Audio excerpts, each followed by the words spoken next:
এদেশে আমরা ৭১ থেকে এই নির্বাচনই দেখে আসতেছি। বিশেষ করে আমি আমার কথা যদি বলি, বুঝ হওয়ার পর থেকে সেই ২০০১ অথবা এর আগে যদি চলে যায় ৯৬, ২০০১, ২০০৮, ১৪, ১৮, ২৪ এই একই সিস্টেমের নির্বাচন দেখতেছি। এই সিস্টেমের নির্বাচনে ফ্যাসিবাদও বন্ধ করা যাবে না, দুর্নীতিবাজদেরকেও বন্ধ করা যাবে না, চাঁদাবাজদেরকেও এদেশে থেকে বন্ধ করা যাবে না, বরঞ্চ চাঁদাবাজি বেড়ে যাবে, দুর্নীতিবাজ বেড়ে যাবে। ১২০০ প্রার্থীর যদি ২ কোটি টাকা করে খরচ হয়, কি পরিমাণ টাকা তাদের খরচ হয়? একটা ইউনিয়ন পরিষদ নির্বাচনে প্রার্থীদের নির্বাচনে জিতে আসার জন্যে খরচ হলো প্রায় ৫ কোটি টাকা। আপনারা আগামী নির্বাচনটাকে এমনভাবে এদেশের মানুষকে উপহার দিন যে এদেশের একটা টাকাও যেন বাজে খরচ। আসসালামু আলাইকুম ওয়া রাহমাতুল্লাহি ওয়া বারাকাতুহু। আমরা সকলেই চাই দেশটা এগিয়ে যাক, দেশটা দুর্নীতিমুক্ত একটি স্বাধীন সুন্দর বাংলাদেশ হোক।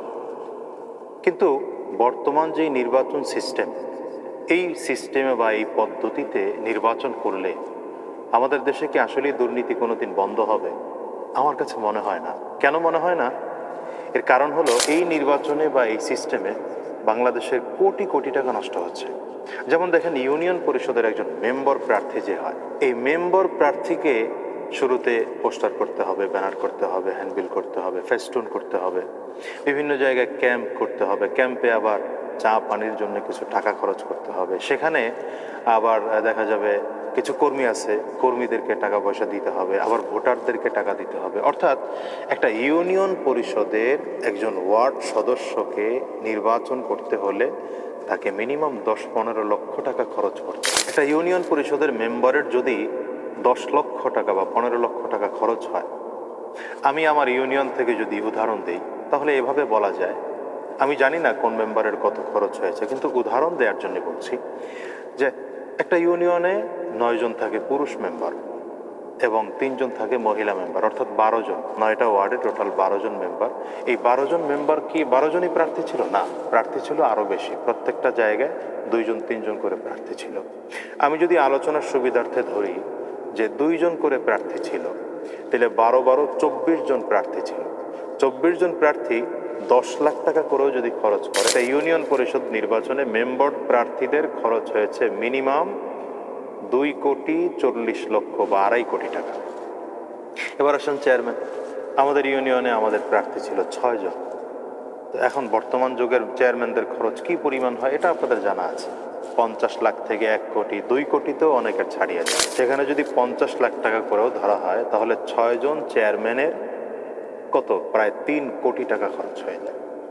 অর্থাৎ একটা ইউনিয়ন পরিষদ নির্বাচনে প্রার্থীদের নির্বাচনে জিতে আসার জন্যে খরচ হলো প্রায় ৫ কোটি টাকা।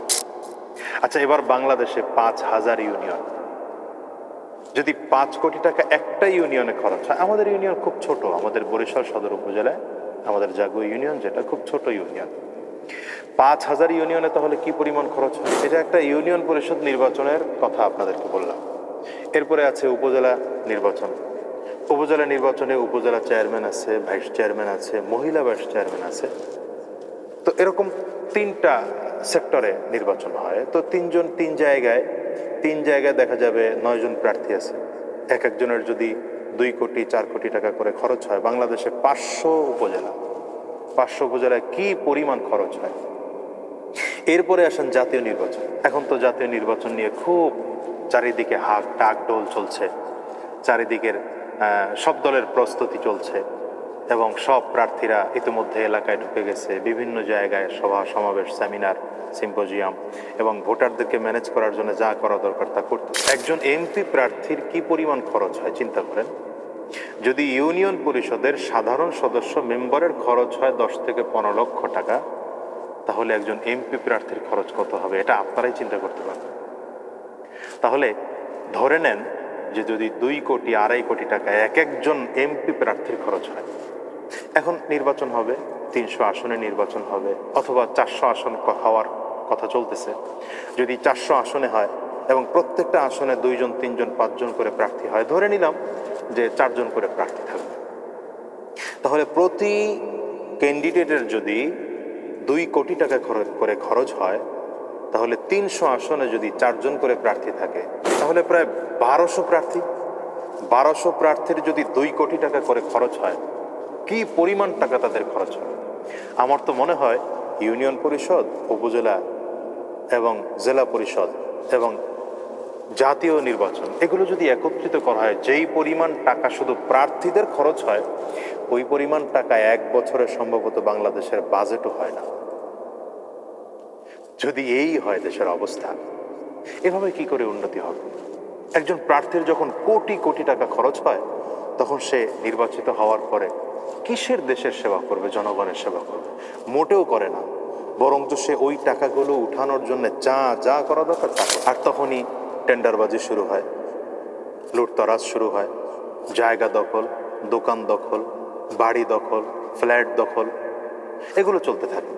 এবং তার কিছু লোক আছে, এই লোকগুলো এই সমস্ত দখলবাজি করে করে করে করে পার্সেন্টেজ সেও কিছু খায়, থানাতেও কিছু যায়, হ্যাঁ, উপর মহল পর্যন্ত কিছু যায়, ছোট নেতায় কিছু খায়, বড় নেতায় কিছু খায়, মাঝারি নেতায় কিছু খায়, এই তো চলতেছে। এইভাবেই যদি চলতে থাকে এ দেশ, আমি তো বুকে হাত দিয়ে বলতে পারি কোনো দিন ভালো হবে না। এই জন্য আমি বলবো, অন্তর্বর্তীকালীন সরকারের দায়িত্বে যারা আছেন, আপনারা আগামী নির্বাচনটাকে এমনভাবে এদেশের মানুষকে উপহার দিন যে এদেশের একটা টাকাও যেন বাজে খরচ না হয়। প্রয়োজনে আইন করে দেয়া হোক, যতজন প্রার্থী হবে প্রার্থীরা নমিনেশন সাবমিট করার সময় অথবা তারা যখন জামানত জমা দিবে সেই সময় প্রচারণার জন্যে সরকারের খাতে 1 লাখ টাকা জমা দিবে অথবা 2 লাখ টাকা জমা দিবে। নির্বাচন কমিশনের দায়িত্ব থাকবে প্রার্থীদের পরিচয় করিয়ে দেয়া, সেখানে কোনো পোস্টার থাকবে না। আমি ইতিমধ্যে শুনতে পেলাম যে নির্বাচন কমিশন নাকি এই কাজ শুরু করতে যাচ্ছে যে পোস্টার থাকবে না। ভালো উদ্যোগ, পোস্টার দরকার নেই, ফেস্টুনের দরকার নেই, প্রচারণার দায়িত্বটা নির্বাচন কমিশন নিয়ে নিক। সে তার মিডিয়ার মাধ্যমে প্রত্যেকজন প্রার্থীর ছবিগুলো করে করে করে করে এই ছবি, এই প্রার্থী, এই নাম, তার মার্কা এটা, বাস সে প্রতিদ্বন্দ্বী করতে যাচ্ছে, বিভিন্ন পয়েন্টগুলোতে টানিয়ে দিক। অর্থাৎ জনগণের কাছে এই পোস্টার, হ্যান্ডবিল, লিফলেট, এই জাতীয় যে প্রচারণার বিষয়গুলো, এগুলো সরকার দায়িত্ব নিয়ে নেয় এবং এভাবে আইন করে দেন যে কোনো প্রার্থীকে যদি দেখা যায় যে সে একটা টাকা কোনো ভোটারকে দিয়েছে অথবা তার কোনো টাকা দিয়ে ভোট কিনতে হয়েছে, যদি প্রমাণ পাওয়া যায়, তার প্রার্থিতা বাতিল হয়ে যাবে। এমন কিছু আইন করে। এদেশে আমরা 71 থেকে এই নির্বাচনে দেখে আসতেছি। বিশেষ করে আমি আমার কথা যদি বলি, বুঝ হওয়ার পর থেকে সেই 2001 অথবা এর আগে যদি চলে যায় 96, 2001, 2008, 14, 18, 24, এই একই সিস্টেমের নির্বাচন দেখতেছি।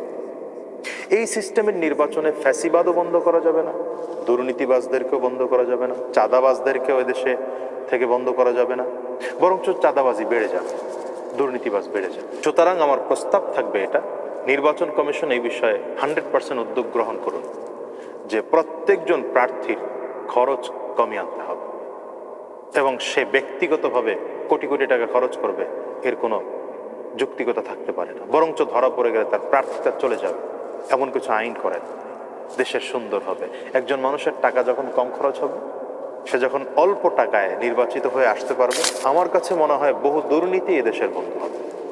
সুতরাং আমি যেটা বোঝাতে চাই সেটা হচ্ছে, দুর্নীতির অন্যতম একটি কারণ হচ্ছে এই নির্বাচন। এই সিস্টেমের নির্বাচন বন্ধ করতে হবে, এই পদ্ধতির নির্বাচন বন্ধ করতে হবে এবং প্রার্থীকে যেন খরচ না হয় সেই সিস্টেমে তৈরি করতে হবে। সুতরাং সবাই ভালো থাকুন, সুস্থ থাকুন, দেশ এগিয়ে যাক, দুর্নীতি মুক্ত হোক, সুদ মুক্ত হোক, মাদক মুক্ত হোক, টেন্ডারবাজ মুক্ত হোক, দখলবাজ মুক্ত হোক।